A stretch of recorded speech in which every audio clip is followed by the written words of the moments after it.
about it, though.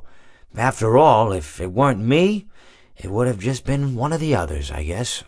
I'm honestly just glad to be out of those air ducts. It's not easy for a hippopotamus to fit up there, and not easy to get down either, and not as young as I used to be, as you can see. I used to be able to do all the sorts of things. You're young, you're vibrant, you have that sort of pep in your step. It reminds me of a conversation I was having with one of my good friends, Orville. We were having a nice picnic one day. I believe it was summer. No, perhaps it was... Was it the fall? Yes. It was the fall because the leaves had turned already.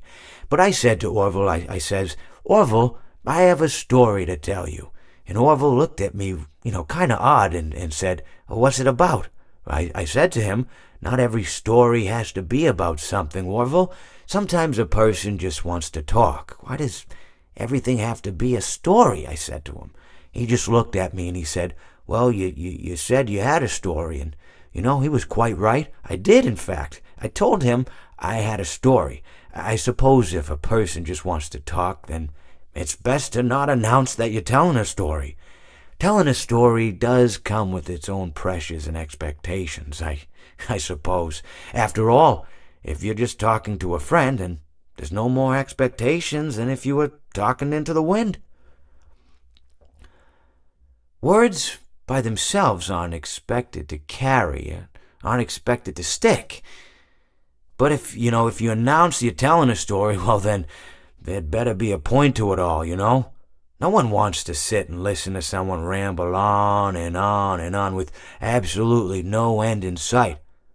So, it's good to be mindful that when you tell someone that you're about to tell a story, that you have something to say. Telling someone that you're going to tell them a story is tantamount to asking them to stop what they're doing and pay attention. You're basically saying, hey, buddy, stop everything. Stop what you're thinking. I have a solution to everything. And, well, I didn't really have any story to tell. In hindsight, I probably just misspoke when I said that I had a story.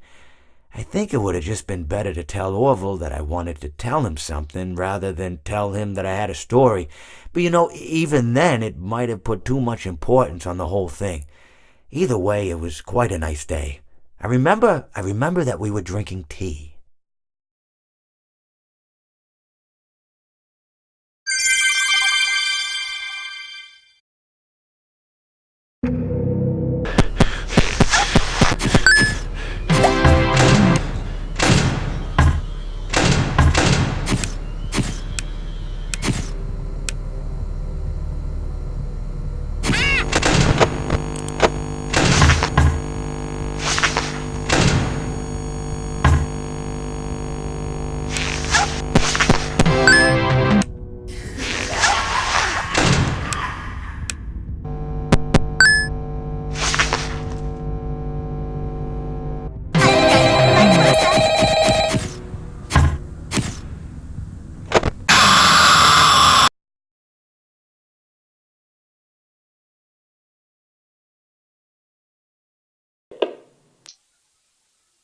Hello? Hello?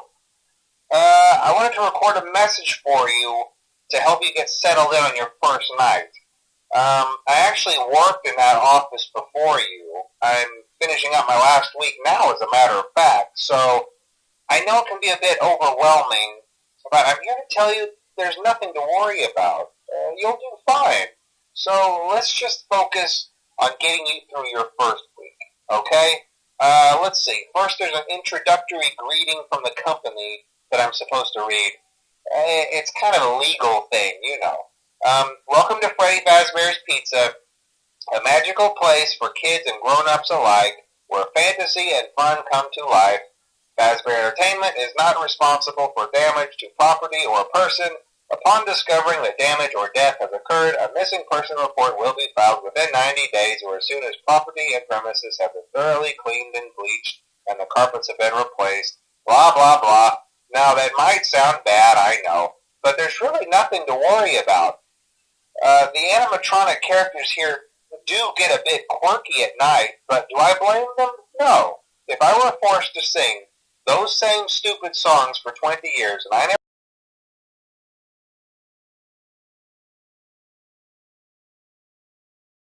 in the hearts of children, and we need to show them a little respect, right?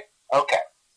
So just be aware, the characters do tend to wander a bit. They're left in some kind of free roaming mode at night. Something about their servos locking up if they get turned off for too long. They used to be allowed to walk around during the day, too. But then there was the bite of 87. Yeah. It's amazing that the human body can live without the frontal lobe, you know? Now, concerning your safety, the only real risk to you as a night watchman here, if any, is the fact that these characters, if they happen to see you after hours, probably won't recognize you as a person. They'll most likely see you as a metal endoskeleton without its costume on. Now, since that's against the rules here at Freddy Fazbear's Pizza, they'll probably try to forcefully stuff you inside a Freddy Fazbear suit. Now, that wouldn't be so bad if the suits themselves weren't filled with cross beams, wires, and animatronic devices, especially around the facial area. So you can imagine how having your head forcefully pressed inside one of those could cause a bit of discomfort and death. The only parts of you that would likely see the light of day again would be your eyeballs and teeth when they pop out the front of the mask. Yeah, they don't tell you these things when you... I'll chat with you tomorrow. Check those cameras, and remember to close the doors only if absolutely necessary. Gotta conserve power.